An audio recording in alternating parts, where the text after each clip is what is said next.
The following content is provided under India's first open courseware program. Your support will help RJ Academy continue to offer high-quality educational resources for free.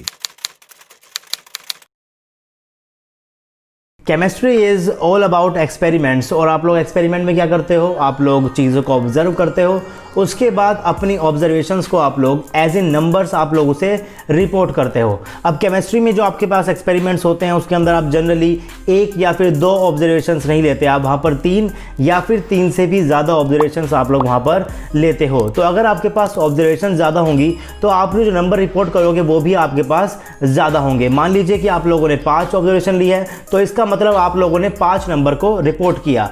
अब इन 5 number की help से आप लोग कैसे अपने result तक पहुंचते हो और जिस रिजल्ट तक आप लोग पहुंचे हो वो ट्रू वैल्यू के कितना करीब है, या फिर जो आपके पास पास ऑब्जर्वेशंस हैं वो ऑब्जर्वेशंस आपकी जो आपके पास वैल्यू निकल कर आई है वो आपस में कितना क्लोज है, इन सभी चीज़ों की बात आप लोग करने वाले हो डेटा एनालिसिस के अंदर। अब साइंटिफिक पर्सपेक्टिव से काफ़ी ज़्यादा इंपॉर्टेंट होता है ये, क्योंकि आप लोग जितने भी एक्सपेरिमेंट केमिस्ट्री के अंदर करते हो आप लोगों को उन्हें मैथमेटिकली क्या करना होता है, प्रूव करना होता है। तो मैथमेटिकली प्रूव करने के लिए आप लोगों को अपने ऑब्जर्वेशन को किस तरीके से स्टडी करना है वो काफ़ी ज़्यादा इंपॉर्टेंट हो जाता है। लेकिन अगर मैं बात करता हूँ आपके एग्जाम पॉइंट ऑफ व्यू से, तो एग्जाम पॉइंट ऑफ व्यू से भी डेटा एनालिसिस एक काफ़ी इंपॉर्टेंट चैप्टर है, लेकिन बच्चे अक्सर इस टॉपिक को नहीं पढ़कर जाते हैं। उनको लगता है कि जैसे किसी बच्चों के पास 12th क्लास के अंदर अगर मैथमेटिक्स होती है तो वो सोचता है कि यहाँ पर तो आपके पास मोड, मीन या फिर आपसे मीडियम पूछा जाएगा, एवरेज, डेविएशन पूछा जाएगा, तो वो सब चीज़ें आप लोग कर लोगे।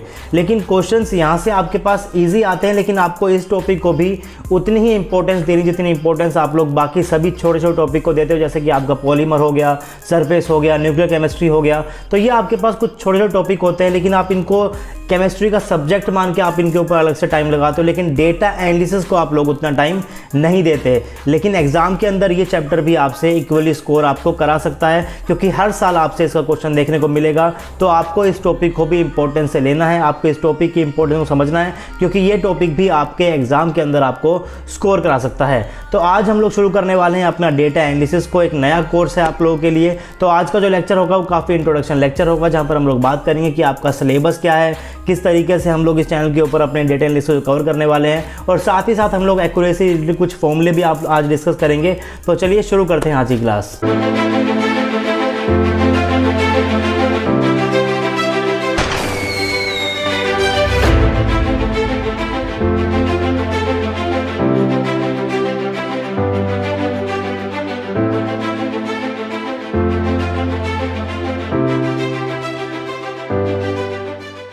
हे guys, this is RJ and welcome to RJ academy. तो आज हम लोग शुरू करने वाले हैं अपना एक नया चैप्टर डेटा एनालिसिस। तो आज का जो लेक्चर होगा काफ़ी इंट्रोडक्शन लेक्चर होगा, जहां पर हम लोग बात करेंगे कि आखिर आपका ऑफिशियल सिलेबस क्या दिया हुआ है।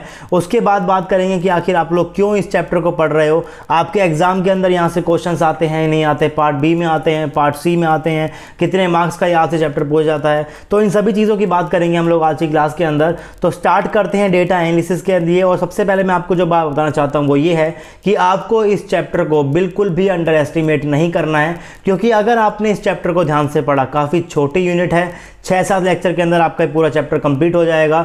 और अगर आप लोगों ने 6-7 लेक्चर ध्यान से देखे, अगर आप लोगों ने डेटा एनालिसिस को भी उतना ही सीरियसली लिया जितना आप लोग पॉलीमर को लेते हो, जितना आप लोग न्यूक्लियर केमिस्ट्री को लेते हो, जितना आप लोग सरफेस केमिस्ट्री को लेते हो, जितना आप लोग ग्रुप थ्योरी को लेते हो, ये छोटी छोटी यूनिट जो आपके पास है, जैसे कि आपकी सॉलिड स्टेट हो गई, तो ये जो आपके पास छोटी छोटी यूनिट है, जितना इंपॉर्टेंस आप लोग इसको देते हो, अगर उतना ही इंपॉर्टेंस आप लोगों ने डेटा एनालिसिस को दिया, तो एक बात तो पक्की है कि आपको ये एग्जाम के अंदर 4 से लेकर 6 मार्क्स तक पक्का स्कोर कराएगी। क्योंकि अगर आप लोग प्रीवियस ईयर के क्वेश्चन पेपर उठाकर देखोगे तो आपको हर साल क्वेश्चंस मिलेंगे डेटा एनालिसिस के। या तो आपको पार्ट सी के अंदर एक 4 मार्क्स का क्वेश्चन मिलेगा, या फिर आपको एक क्वेश्चन पार्ट बी के अंदर और एक क्वेश्चन आपको पार्ट सी के अंदर देखने को मिलेगा डेटा एनालिसिस का। और इंपॉर्टेंट ये चैप्टर इसलिए हो जाता है क्योंकि पार्ट बी के अंदर आपसे क्वेश्चन को पूछा जाता है डेटा एनालिसिस के। अगर मैं बात करता हूं पार्ट सी की, तो पार्ट सी के अंदर आपके पास इन टोटल 60 क्वेश्चंस होते हैं, अगर मैं बात करूं पार्ट सी की, तो पार्ट सी के अंदर आप लोगों को 60 क्वेश्चन गिवन होते हैं और इस 60 क्वेश्चंस के अंदर आप लोग क्या करने पड़ते हैं, सिर्फ और सिर्फ 25 क्वेश्चन ही आपको अटेम्प्ट करने पड़ते हैं। तो 25 क्वेश्चंस आप लोग पार्ट सी के अंदर से इजीली अटेम्प्ट कर लेते हो। आपके पास काफ़ी ज़्यादा चॉइसेस होती है। आप लोग ऑर्गेनिक के पोर्शन को अगर नहीं पढ़ोगे तब भी आप लोग फिजिकल या फिर इनऑर्गेनिक से कवर कर सकते हो, या फिर अगर आप लोगों ने इनऑर्गेनिक को नहीं पढ़ा तो आप लोग फिजिकल ऑर्गेनिक से कवर कर सकते हो। अगर आपने फिजिकल को नहीं पढ़ा तो आप लोग ऑर्गेनिक और इनऑर्गेनिक से वहां पर आप लोग 25 क्वेश्चंस को अटेम्प्ट कर सकते हो। तो पार्ट सी की जो तैयारी होती है ना, अगर मैं आपसे बात करूं तो 80% स्टूडेंट्स पार्ट सी की अपनी तैयारी अच्छे तरीके से कर जाते हैं और पार्ट सी को मैक्सिमम स्टूडेंट जो है अटेम्प्ट कर लेते हैं। 25 क्वेश्चंस यहाँ पर करने होते हैं, तो मैक्सिमम स्टूडेंट्स यहाँ पर 18 to 19 क्वेश्चन यहाँ पर इजीली अपने सही कर लेते हैं, क्योंकि उनकी एक कमांड होती है, किसी एक पर्टिकुलर ब्रांच के ऊपर उनकी अपनी क्या होती है, कमांड होती है। या तो उनकी फिजिकल अच्छी होगी, या फिर उनकी ऑर्गेनिक अच्छी होगी, या फिर उनकी इनऑर्गेनिक अच्छी होगी। तो वो लोग अपने पोर्शन से क्वेश्चन को उठाते हैं और वहाँ से वो लोग ईजिली 18 to 19 क्वेश्चन वो वहाँ से ईजिली अटेम्प्ट कर सकते हैं। जो बेसिक डिफरेंस क्रिएट करता है नेट और जेआरएफ के बीच में, देखिए पार्ट सी अगर आप लोग अच्छे तरीके से कर जाओगे तो आप लोगों का नेट हो जाएगा, नेट की श्योरिटी आपके पास होती है। लेकिन अगर आप लोगों को अपना जेआरएफ स्कोर करना है, जेआरएफ आप लोगों को स्कोर करना है और जेआरएफ की अगर आपको श्योरिटी भी चाहिए तो आप लोगों को पार्ट बी के अंदर से स्कोर करना ही पड़ेगा। बेसिक जो डिफरेंस होता है बच्चों के अंदर, जो बेसिक जो डिफरेंस होता है रैंक्स के अंदर जो ऊपर नीचे होती है, वो पार्ट बी की वजह से होती है, क्योंकि पार्ट बी की बच्चे अक्सर तरीके से तैयारी नहीं करके जाते। और पार्ट सी के जो क्वेश्चंस होते हैं और पार्ट बी के जो क्वेश्चंस होते हैं उनके अंदर भी डिफरेंस होता है। किस टॉपिक से आपके पास पार्ट सी में क्वेश्चंस आते हैं, किस टॉपिक से आपके पास पार्ट बी में क्वेश्चन आते हैं, वो टॉपिक्स भी आपके पास अलग अलग होता है। जैसे कि अगर मैं बात करता हूँ ऑर्गेनिक केमिस्ट्री की, तो ऑर्गेनिक केमिस्ट्री में जैसे कि आपके पास जीओसी हो गया, स्टीरियो केमिस्ट्री हो गया, या फिर आपका रिएक्शन मैकेनिज्म हो गया, तो इस टॉपिक से आपके पास पार्ट बी में क्वेश्चंस आते हैं। लेकिन अगर पार्ट सी के अंदर आप जाओगे तो पार्ट सी के अंदर आपके पास रिएजेंट्स के क्वेश्चन आएंगे, वहां पर आपसे वो स्टीरियो केमिस्ट्री नहीं पूछता। तो अगर आप लोगों को पार्ट सी की तैयारी, आप लोगों ने किसी फिजिकल ब्रांच से आप लोगों ने मान लो पार्ट सी की तैयारी कर ली है, तो पार्ट बी की जब आप तैयारी कर रहे हो, मान लीजिए कि आप लोगों को पार्ट बी की तैयारी करनी है, आपको पार्ट बी क्वेश्चंस करने हैं और आप लोग उसके लिए ऑर्गेनिक को पढ़ने बैठे हो और आपने ऑर्गेनिक के अंदर रिएजेंट को पढ़ना शुरू कर दिया, तो वो आपके लिए इतना बेनिफिशियल नहीं होगा, क्योंकि पार्ट सी तो आप लोगों ने ऑलरेडी फिजिकल से कर लिया है। अब आपको पार्ट बी के क्वेश्चन करने थे और पार्ट बी के अंदर तो रिएजेंट से क्वेश्चन आया ही नहीं। तो इसीलिए आप लोगों को काफ़ी स्मार्टली काम करना होता है अगर आप लोगों को जेआरएफ क्रैक करना है। पार्ट सी मैक्सिमम बच्चे कर जाते हैं, नेट मैक्सिमम बच्चों का हो जाता है, लेकिन अगर आप लोगों को जेआरएफ क्लियर करना है तो आप लोगों को पार्ट बी के अंदर स्कोर करना ही पड़ेगा। और पार्ट बी में स्कोर करने के लिए आपको सबसे पहले तो ये पता होना चाहिए कि आखिर किस किस टॉपिक से आपके पास पार्ट बी में क्वेश्चंस आते हैं। जैसे कि हम लोग साइडवेज यहाँ पर स्टैटिस्टिकल थर्मोडायनामिक्स पढ़ रहे हैं, तो स्टैटिस्टिकल थर्मोडायनामिक्स से 80% चांसेस रहते हैं कि आपके पास क्वेश्चन पार्ट सी के अंदर आएगा। पार्ट बी के अंदर आपके पास स्टैटिस्टिकल थर्मोडायनामिक्स का क्वेश्चन आपको देखने को नहीं मिलता, कभी कभार आपको देखने को मिल जाएगा। लेकिन अगर मैं बात करता हूँ पिछले 10 साल की क्वेश्चन पेपर की, तो वहाँ पर आपको पार्ट बी के अंदर तो देखने को नहीं मिलेगा स्टैटिस्टिकल थर्मोडायनामिक्स के क्वेश्चन, इतने ज़्यादा देखने को नहीं मिलेंगे, 3-4 आपको देखने को मिल जाते हैं 10 साल के अंदर। लेकिन अगर आप लोग पार्ट सी की बात करोगे तो पार्ट सी के अंदर तो आपको स्टैटिस्टिकल थर्मोडायनामिक्स का एक क्वेश्चन जरूर देखने को मिल जाएगा। तो आपको अच्छे से तैयारी करनी है कि आपको किस पार्ट में स्कोर करना है और उस पार्ट के टॉपिक आप लोगों ने कवर करे नहीं करे। तो डेटा एनालिसिस इंपॉर्टेंट इसलिए भी हो जाता है क्योंकि पार्ट बी के अंदर इसका 2 मार्क्स का क्वेश्चन आता ही आता है। लगभग आपको अगर आप पिछले 6 पेपर उठाकर देखोगे तो 6 के अंदर से आपको 4 पेपर के अंदर आपको पार्ट बी के अंदर एक 2 मार्क्स का डेटा एनालिसिस पे क्वेश्चन आपको देखने को जरूर मिल जाएगा और साथ ही साथ आपको पार्ट सी के अंदर देखने को तो मिलेगा ही मिलेगा। तो डेटा एनालिसिस अगर मैं बात करता हूँ ऑफिशियल सिलेबस की, तो ऑफिशियल सिलेबस के अंदर भी डेटा एनालिसिस को अलग से मेंशन किया है और अलग से उसे एक यूनिट दिया गया है फिजिकल केमिस्ट्री के अंदर। तो जब भी आप लोग किसी भी एंट्रेंस एग्जाम की आप लोग तैयारी कर रहे होते हैं और आपके पास कोई एक पर्टिकुलर सिलेबस होता है और आपको ये बताया जाता है कि आपसे इक्वली आपसे ब्रांच पूछी जाएगी, फिजिकल भी आपके पास बराबर मार्क्स की आती है, ऑर्गेनिक भी बराबर मार्क्स की आती है और साथ ही साथ आपके पास इनऑर्गेनिक भी उन्हीं के जितनी मार्क्स की आती है। और जितने भी आपके पास ये चैप्टर दिए गए हैं, जितनी आपको यूनिट दी गई है, इसके अंदर लगभग इक्वली ही आपके मार्क्स जो है वो डिवाइड होते हैं, क्योंकि जो आपका एग्जाम कंडक्ट करवा रहा है वो ये चाहता है कि आपके पास हर एक टॉपिक के ऊपर आपकी थोड़ी थोड़ी कमांड हो। तो डेटा एनालिसिस से क्वेश्चंस आते हैं, हर साल आते हैं। अगर आप लोग इस टॉपिक को सीरियसली नहीं लोगे, अगर आप लोग समझोगे कि मेरे को तो मीन मोड मीडियम निकालना आता है, मुझे डेविएशन निकालना आता है, और आप लोगों ने इन चीज़ों को 6 महीने के अंदर एक बार भी नहीं पढ़ा, तो आप लोगों के लिए काफ़ी मुश्किल हो जाएगा इसका क्वेश्चन अटैम्प्ट करना पेपर के अंदर। और आप लोग जब एग्जाम सेंटर से बाहर निकल कर आओगे तब आप कहोगे कि ये क्वेश्चन काफ़ी ईजी था, ये चीज़ें मैंने पहले की भी हुई है, मैंने लैब के अंदर किया हुआ है सब, लेकिन पता नहीं क्यों मुझसे पेपर के अंदर ये क्वेश्चन नहीं हुआ।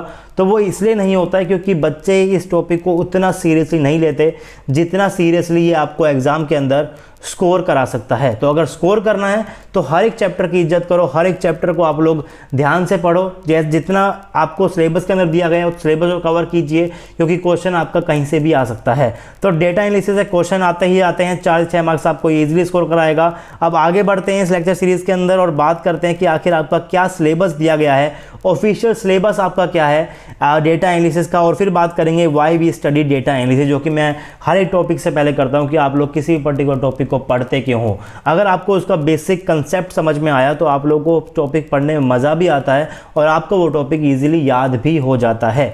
तो उसकी बात करेंगे कि आखिर आप लोग इस डेटा एनालिसिस को क्यों पढ़ते हो, लेकिन उससे पहले एक बार बात कर लेते हैं कि आखिर आपका सिलेबस क्या दिया गया है।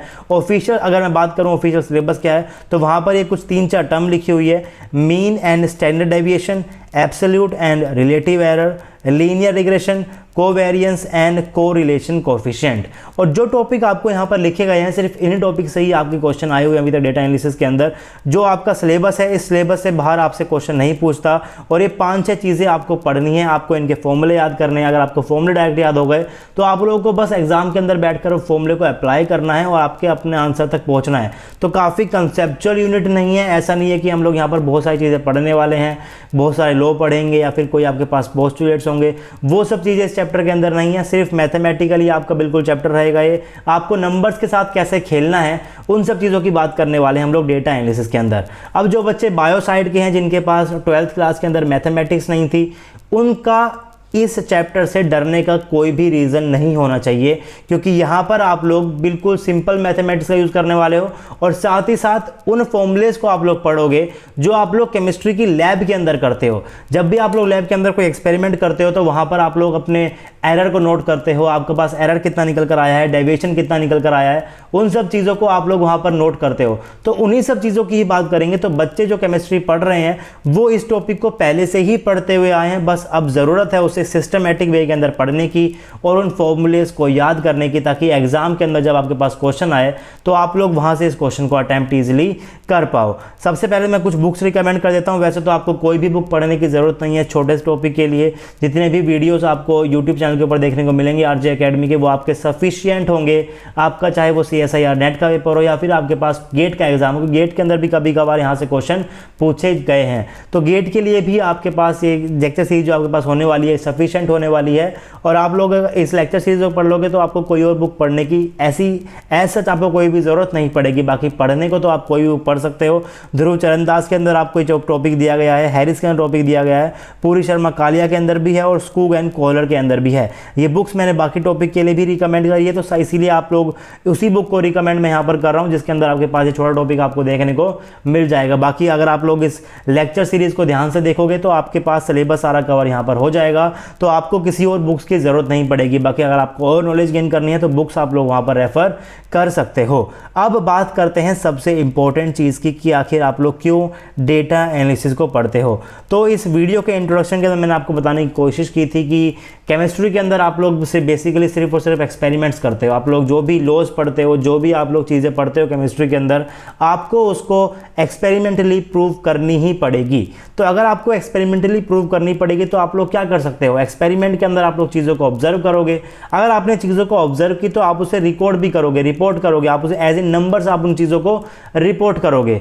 उसके बाद उस नंबर्स को आपको किस तरीके से स्टडी करना है, इन सब चीज़ों की बात करते हैं हम लोग डेटा एनालिसिस के अंदर।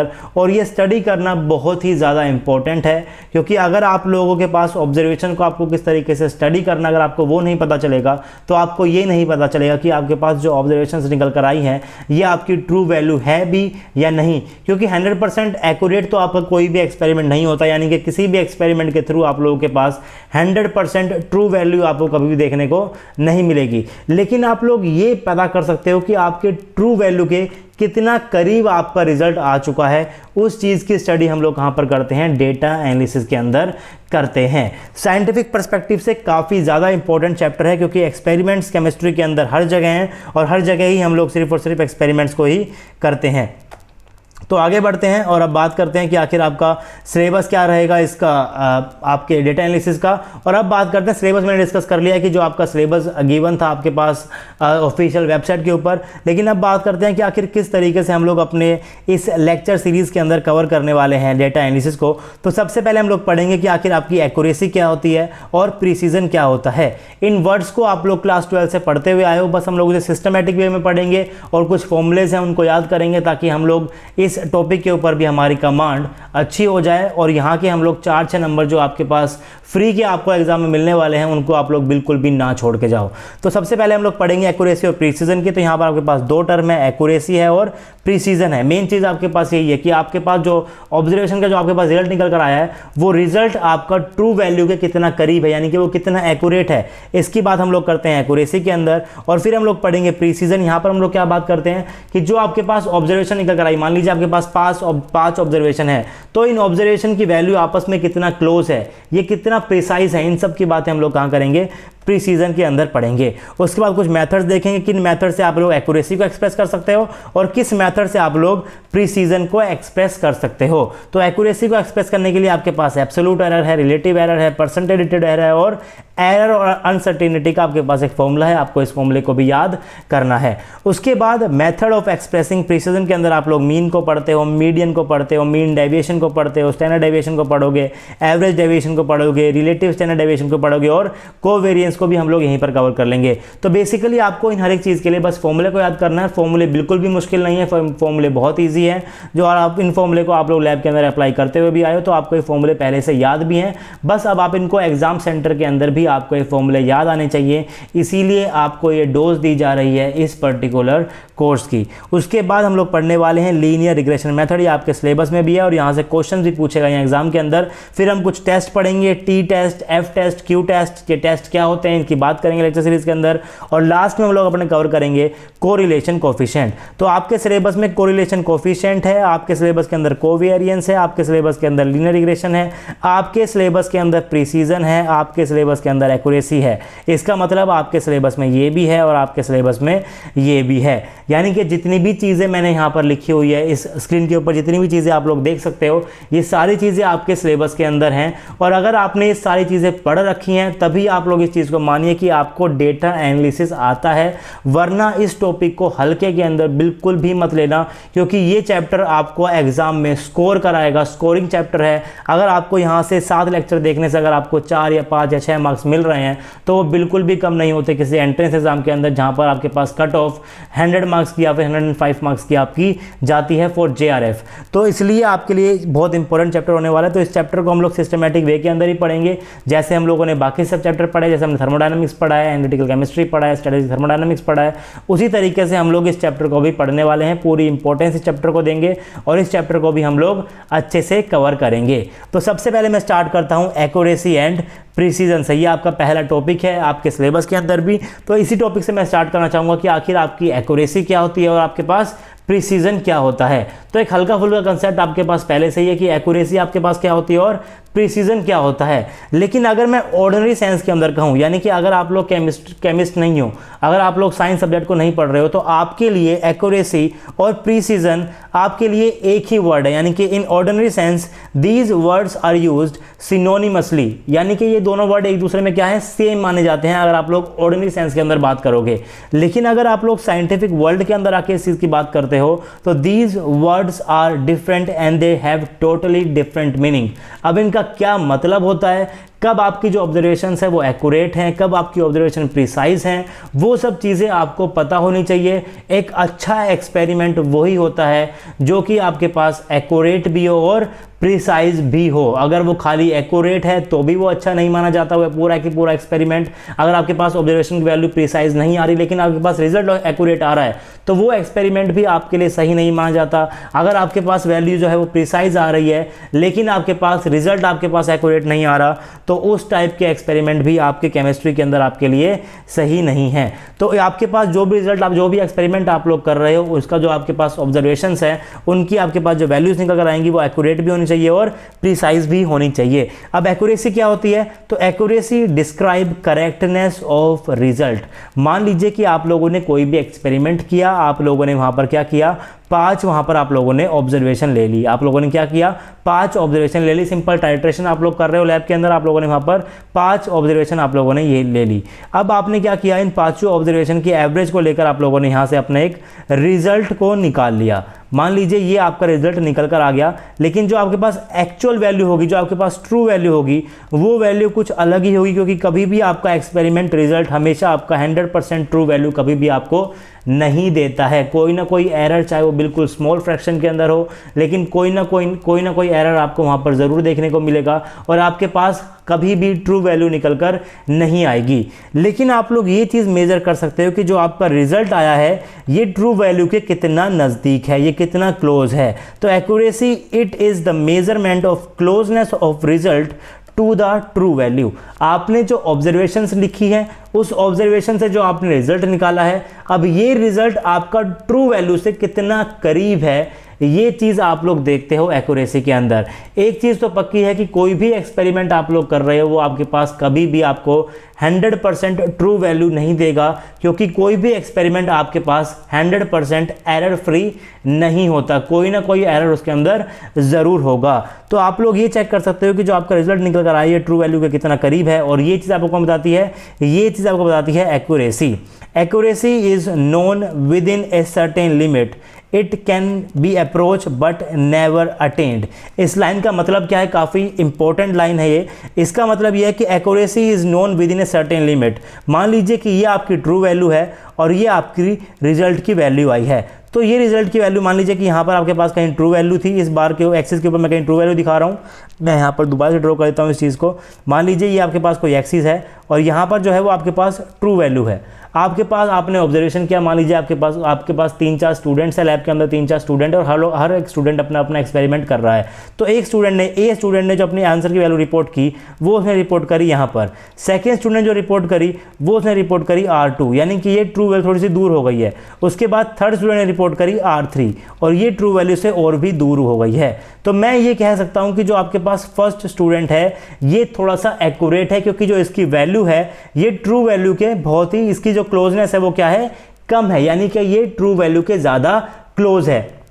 अब इसकी रिजल्ट कभी भी ट्रू वैल्यू के ऊपर नहीं हो सकता।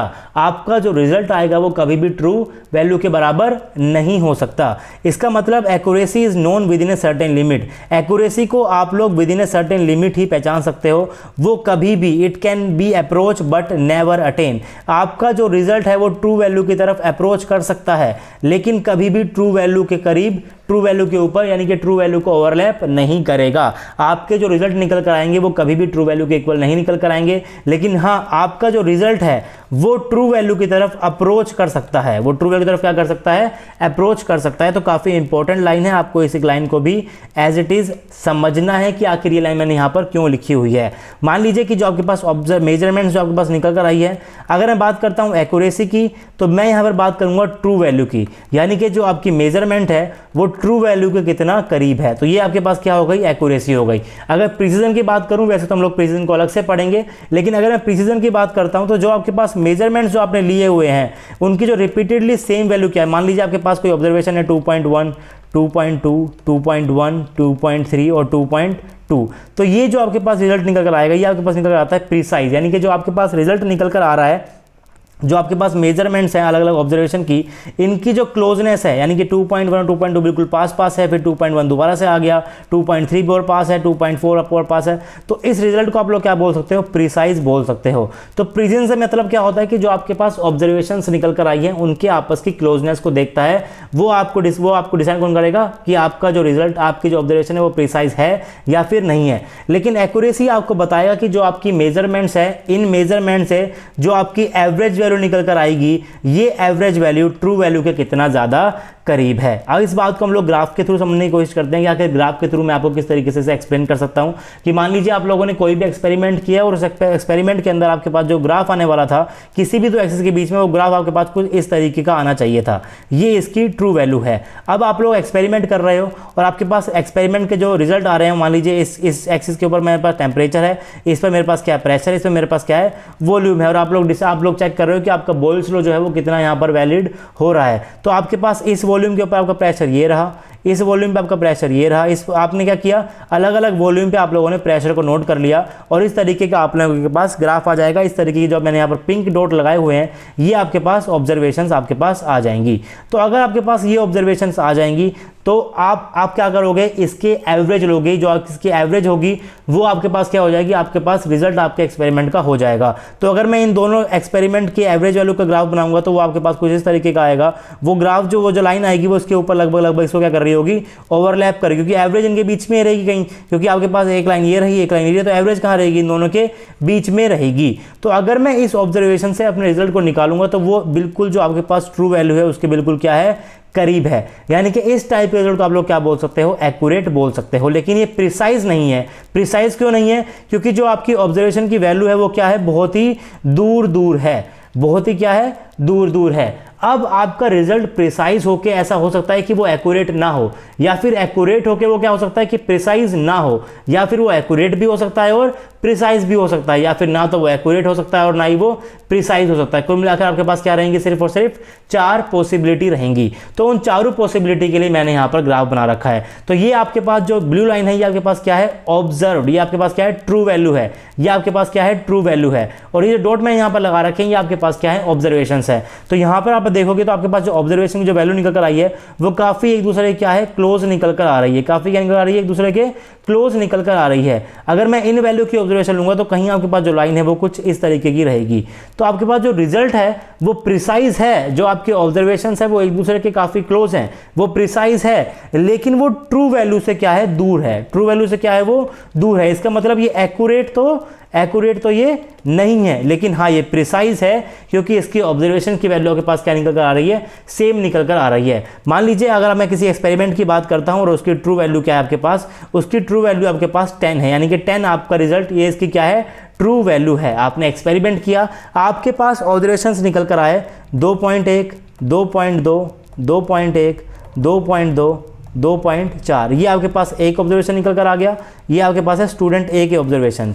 अब स्टूडेंट बी ने क्या किया, स्टूडेंट बी ने प्रैक्टिकल किया, इसका निकल कर क्या आया, 9.8, 9.9, 9.9, 10, 10.1, इसकी ऑब्जर्वेशन हमारे पास क्या निकल कर आ गई, ये निकल कर आ गई। अब प्रिसाइज तो इसकी ऑब्जर्वेशन भी है और प्रिसाइज तो इसकी ऑब्जर्वेशन भी है, लेकिन अगर आप लोग इसकी एवरेज लोगे तो आपके पास समथिंग अराउंड 2.3 निकल कर आएगा, जो कि ट्रू वैल्यू से बहुत ही ज़्यादा क्या है, दूर है। इसका मतलब स्टूडेंट ए का रिजल्ट क्या रहा आपके पास, प्रिसाइज तो वो है लेकिन वो एक्यूरेट नहीं है। प्रिसाइज तो वो है लेकिन वो एक्यूरेट नहीं है। लेकिन स्टूडेंट बी का जो रिजल्ट है वो उसके पास प्रिसाइज भी है, जो उसकी ऑब्जर्वेशंस है वो बिल्कुल पास भी है, और साथ ही साथ अगर मैं इसकी एवरेज वैल्यू लूंगा तो वो आपके पास समथिंग अराउंड 10 के करीब ही आएगी, या फिर आपके पास 9.9 आएगी। तो ये आपके पास जो ट्रू वैल्यू है इसकी काफ़ी करीब भी है। अब मान लीजिए स्टूडेंट सी भी है, तो जो स्टूडेंट सी की जो ऑब्जर्वेशन निकल रही है वो निकल रहा है 2.1, 9.1, 7.1, 8.1, 5.1। तो ये 5 ऑब्जर्वेशन है स्टूडेंट सी की। अगर मैं इसकी एवरेज वैल्यू लूंगा तो ये एवरेज वैल्यू कम से कम आपके पास निकल कर आई कहीं ना कहीं समथिंग अराउंड 6।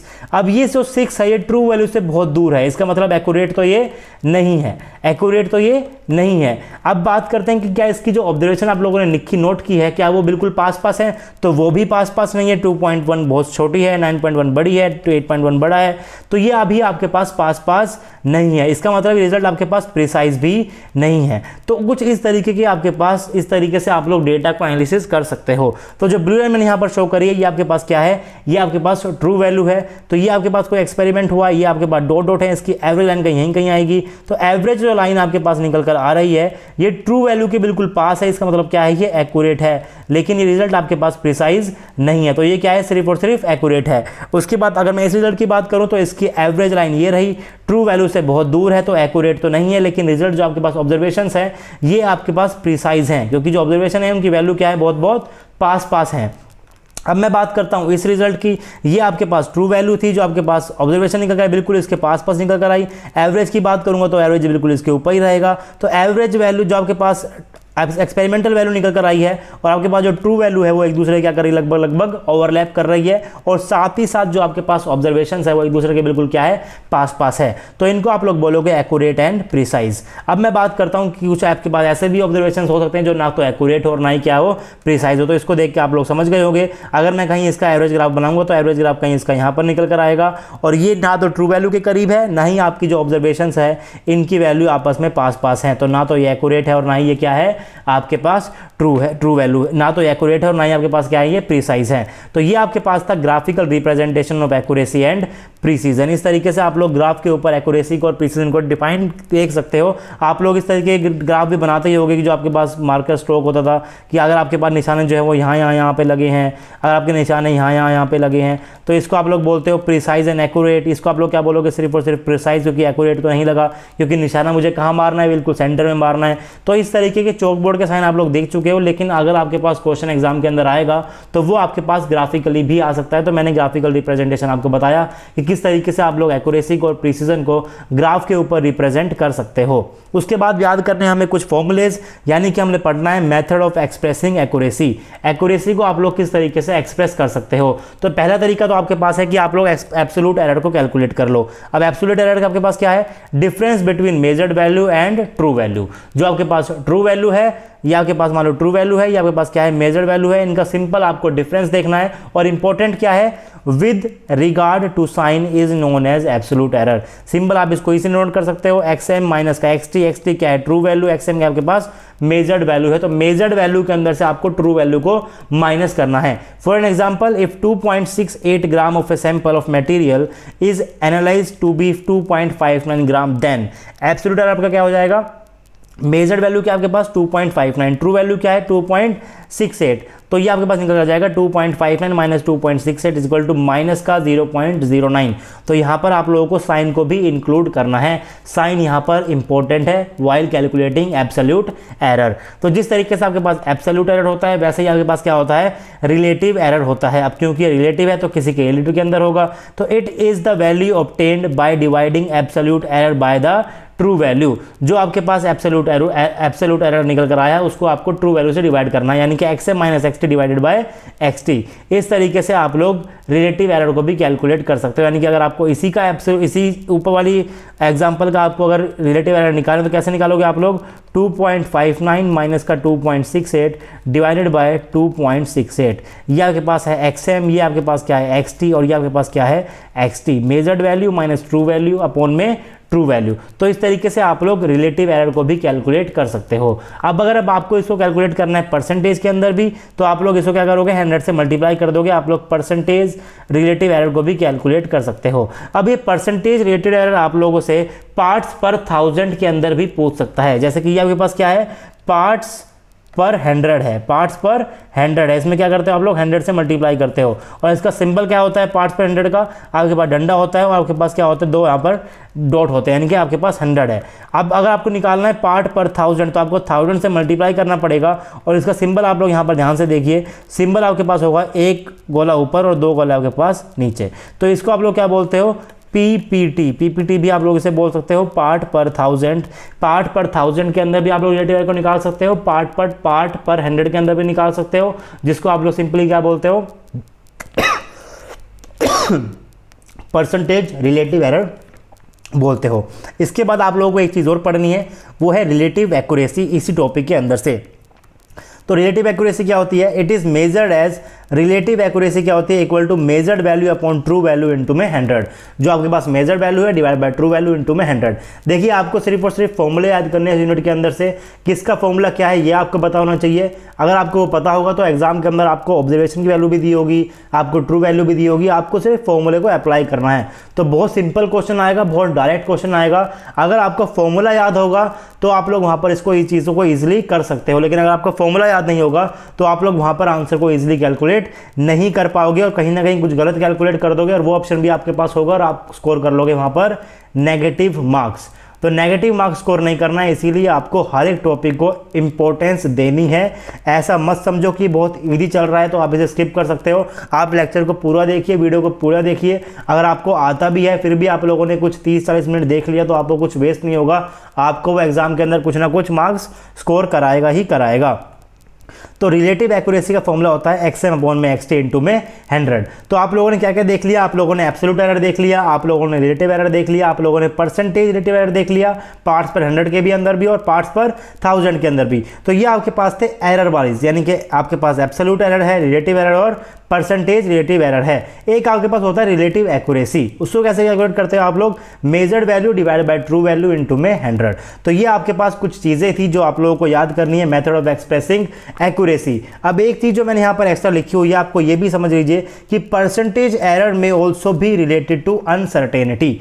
ये जो बॉक्स बना के मैंने चीज लिखी हुई है, मैंने इसलिए लिखी हुई है क्योंकि आपसे क्वेश्चन इस पार्ट से पूछे गए हैं एग्जाम के अंदर कि आप किस तरीके से अनसर्टेनिटी को परसेंटेज एरर से रिलेट कर सकते हैं। और जनरली जो आपके पास क्वेश्चन आया था वो आपके पास था टाइट्रेशन का, तो टाइट्रेशन का ही मैंने यहाँ पर एग्जांपल ले लिया। मान लीजिए इन टाइट्रेशन इफ आपके पास प्लस माइनस एक्स की अनसर्टेनिटी है टाइटर के अंदर और प्लस माइनस वाई की अनसर्टेनिटी है टाइट्रेंट के अंदर। टाइटर जो आप लोग ऐड कर रहे हो, टाइट्रेंट जिसके अंदर ऐड कर रहे हो, तो आप लोग इसके अंदर आपके पास प्लस माइनस एक्स की अनसर्टेनिटी है, इसके अंदर आपके पास प्लस माइनस वाई की अनसर्टेनिटी है। तो आपके पास परसेंटेज एरर क्या होगा पूरे एक्सपेरिमेंट का, वो आपके पास हो जाएगा √x² प्लस में y²। ये फॉर्मूला कहाँ से आया, कैसे डिराइव हुआ, मैथमेटिक्स के अंदर क्या क्या थ्योरम आप यहाँ पर लगा सकते हो, उन सब चीज़ों को आप लोगों को नहीं याद करना है, आपको सिर्फ और सिर्फ फॉर्मूले को याद करना है। बाकी जो बच्चे MSc करते हैं मैथ के अंदर वो इन चीज़ों को पढ़ते हैं कि कैसे आप लोग यहाँ पर √x² तक पहुँचे हो। तो प्रूफ आपको यहाँ पर याद करने की बिल्कुल भी ज़रूरत नहीं है और ना ही मैं आपको यहाँ पर करा रहा हूँ। तो आपको सिर्फ और सिर्फ फॉर्मूला पता होना चाहिए कि किस तरीके से आप लोग अनसर्टेनिटी को और एरर को भी रिलेट कर सकते हो। तो परसेंटेज एरर आपका होता है √x² प्लस का y²। तो इस फॉर्मूले को भी आप याद रखिए क्योंकि यहां से आपका क्वेश्चन पूछा जा चुका है एग्जाम के अंदर। क्वेश्चन बहुत सिंपल आया था, x की वैल्यू आपको पता थी, y की वैल्यू आपको पता थी और आप सिर्फ और सिर्फ परसेंटेज एरर ही पूछा था। तो फॉर्मूले आपको पता होने चाहिए इस चैप्टर के अंदर से। क्वेश्चन बिल्कुल भी मुश्किल नहीं आएंगे, क्वेश्चन बहुत इजी आएंगे। और आज के इस लेक्चर में हमने बात की है, आपको यहाँ सिर्फ 4 चीज़ों को याद रखना है, एब्सोल्यूट एरर का फॉर्मूला, रिलेटिव एरर का फॉर्मूला, परसेंटेज रिलेटिव एरर का फॉर्मूला और परसेंटेज मैंने लिखा हुआ है पार्ट्स पर 1000 के अंदर, पार्ट पर 1000 के अंदर रिलेटिव एरर, और साथ ही साथ परसेंटेज एरर एंड अनसर्टेनिटी का रिलेशन स्पेशली फॉर टाइट्रेशन। तो आज का जो लेक्चर था बिल्कुल इंट्रोडक्शन लेक्चर था, यहीं वाइंड अप करेंगे क्लास को, इससे ज़्यादा नहीं पढ़ेंगे। नेक्स्ट क्लास के अंदर मैं स्टार्ट करूँगा प्रीसीजन को, उसके बाद एक्यूरेसी प्रीसीजन को साथ में कुछ पढ़ेंगे और फिर हम लोग कुछ फॉर्मूलेज और याद करेंगे, डेविएशन की बात करेंगे, मीन डेविएशन की बात करेंगे, स्टैंडर्ड डेविएशन की बात करेंगे, उन सब चीज़ों की बात करेंगे प्रीसीजन के अंदर। तो ये आपके पास जो थे ये थे आपके पास मेथड्स ऑफ एक्सप्रेसिंग एक्यूरेसी। आपको टॉपिक को बिल्कुल भी हल्के के अंदर नहीं लेना है, मैं आपको बार बार बोल रहा हूँ, ये छोटा टॉपिक है, इजी टॉपिक है, आपको स्कोर ज़रूर कराएगा। लेकिन अगर आपने इसको हल्के में लिया तो आप लोग इसके क्वेश्चन को अटेम्प्ट नहीं कर पाओगे और एग्जाम सेंटर से बाहर आकर ज़रूर सोचोगे कि अगर मैं वो 4 नंबर का क्वेश्चन कर लेता तो शायद मैं नेट से JRF की तरफ पहुंच जाता। तो आपको बिल्कुल भी हल्के में नहीं लेना है छोटी छोटी यूनिट को। इनफैक्ट आप लोग छोटे यूनिट्स को ज़्यादा बार रिवाइज करो। जो जो आपके पास छोटी, जैसे के पास पॉलीमर हो गया, न्यूक्लियर केमिस्ट्री हो गया, डेटा एनालिसिस हो गया, स्टीरियो केमिस्ट्री हो गया, इन चैप्टर को आप लोग बार बार रिवाइज करो क्योंकि ये छोटी यूनिट्स है लेकिन स्कोरिंग है। पेपर में क्वेश्चन तो आपको यहाँ से देखने को मिलेगा ही मिलेगा। ऐसा नहीं है कि सॉलिड स्टेट छोटे चैप्टर तो वहाँ से क्वेश्चन नहीं देंगे, डेटा एनालिसिस छोटे चैप्टर तो यहाँ से क्वेश्चन नहीं देंगे, क्वेश्चन यहाँ से आएंगे। लेकिन बच्चे इस चैप्टर को नहीं पढ़कर जाते तो मोस्टली बच्चे इस डेटा एनालिसिस के क्वेश्चन को नहीं कर पाते। समथिंग अराउंड 60% बच्चे डेटा एनालिसिस के क्वेश्चन को अटेम्प्ट तक नहीं करते क्योंकि वो इस चैप्टर को बहुत हल्के में ले जाते हैं और बिल्कुल भी इस चैप्टर के अंदर से नहीं पढ़ते। लेकिन इस यूट्यूब चैनल के ऊपर हम लोग पूरी इस लेक्चर सीरीज के अंदर हम लोग सारा सिलेबस कवर करने वाले हैं। हर चीज़ को ध्यान से पढ़ेंगे, सारे फॉर्मूले को समझेंगे, सारे प्रीवियस ईयर क्वेश्चन करेंगे और अच्छे से हम लोग अपने डेटा एनालिसिस को कवर करेंगे। अगर आपको आज का वीडियो पसंद आए तो प्लीज़ वीडियो को लाइक करिएगा, कोई ना कोई कमेंट जरूर छोड़कर जाइएगा। अगर आपको आज के लेक्चर के अंदर कोई भी दिक्कत है, कोई भी डाउट है तो आप लोग कमेंट सेक्शन के अंदर कमेंट कर सकते हो। अगर आपको मेरा काम अच्छा लगता है तो आप लोग आरजे एकेडमी को फाइनेंशियल सपोर्ट भी कर सकते हो ताकि उसकी हेल्प से हम लोग आपके लिए नए नए कोर्सेज लाते रहें एकदम फ्री। डोनेट करने के लिए आप लोग हमें फ़ोन पे कर सकते हो, गूगल पे कर सकते हो और साथ साथ हमें पेटीएम कर सकते हो। नंबर आपकी स्क्रीन के ऊपर है 9053519385। Any amount is appreciable guys. आपसे मिलते हैं नेक्स्ट क्लास में, तब तक के लिए पढ़ते रहिए, पढ़ाते रहिए और खुश रहिए। Thank you.